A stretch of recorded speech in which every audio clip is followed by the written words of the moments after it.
வெயிலெல்லாம் எப்போ ஒரு வழியாக போய் முடிஞ்சிட்டு மழை காலம் ஆரம்பிச்சிடுச்சுங்க. இப்போ தான் வந்து பின்னாடி காடெல்லாம் அப்படியே பச்சை பசேல்னு தெரியறக்கு ஆரம்பிக்குது. மணி வந்து 9:30 ஆயிடுச்சு. மார்னிங் வந்து தோசை தான் பண்ணேங்க, ராகி தோசை. எங்கள் வீட்டில் ராகி தோசை, வெள்ளை தோசை, அரிசி தோசை எதையுமே திங்க மாட்டாங்க.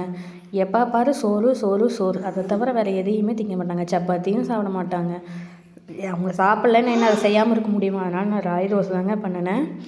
ஸோ எனக்கு வந்து ராகி தோசை. காலையில் எங்கள் வீட்டுக்கார் வந்து சாப்பிட்றதுக்கு வரமாட்டார் வீட்டுக்கு. மாமியாரே பண்ணி கொடுத்துருவாங்க. அதனால் எங்களுக்கு அளவாக தான். அதனால் வந்து தோசை பண்ணி அதுக்கு வந்து வெங்காய சட்னி, தேங்காய் சட்னி, நேற்று நைட்டு வாங்கின குருமா இருந்துச்சு. ஸோ அதை சூடு பண்ணி வச்சு நாங்கள் சாப்பிட்டோம். எனக்கு ராகி தோசை, என் பிள்ளைக்கு வந்து அரிசி தோசை. அவ்வளோ அப்படி தான், ராயெல்லாம் சாப்பிட மாட்டான். திட்டியும் பார்த்தாச்சு, அடித்தும் பார்த்தாச்சு, அது கேட்க மாட்டேங்குது. அது கேட்கலன்னா சாப்பிடாமே இருட்டு நானும் விட்டுட்டேன். ஸோ வெங்காய சட்னி, தேங்காய் சட்னி, குருமா அது எல்லாத்தையும் வச்சுட்டு முடிச்சாச்சுங்க. வடை போட்டேங்க, உளுந்த வடை. அது வடையா இல்லை அது என்ன கருமன்னே தெரில. நீங்களே அந்த பாருங்கள். அது நான் வந்து ஃபஸ்ட்டு டைம் என்ன ட்ரை பண்ணாலும் சூப்பராக வந்துடுங்க. 2வது டைம் ட்ரை பண்ணும்போது கொடூரமாக தான் வரும். ஸோ அப்படி தான் வந்து இந்த வடை இருந்துச்சு. அது வடைன்னு சொல்ல வேணாம், அது ஏதாவது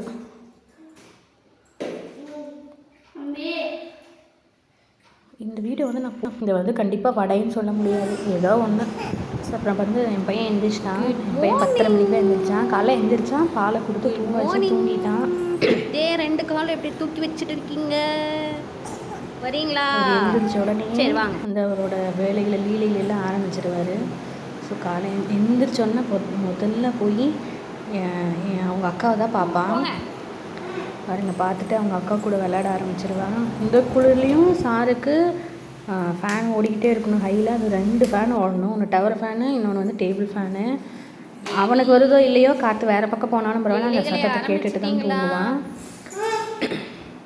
பாருங்கள், விளையாட்ட பாருங்கள். உண்மையில் விளையாடுவாங்க பார்த்துருக்குறேன். என் பையன் மட்டும் சீவக்கட்டையை வச்சு தான் விளையாடுவான் எப்படின்னு. அது எதுக்கு நான் சீவக்கட்டையை தூக்கிட்டு விளையாடிட்டு இருக்கிறேன்? விஸ்வா, விஸ்வா,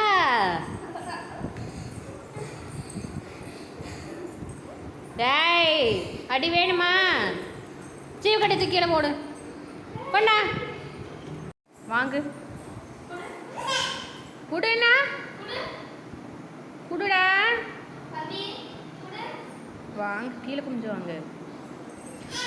குடு, கொண்டா கொண்டா. சீவக்கட்டை கொண்டா. பொம்மையில் விளையாடுவே, சீவக்கட்டையில் விளையாடுவேடா. கொண்டா, அம்மாட்ட கொண்டா. இங்கே பாரு விஸ்வா, பிச்சு. அடி வேணுமா? டி வேணுமா? அண்ணா டி வேணுமா?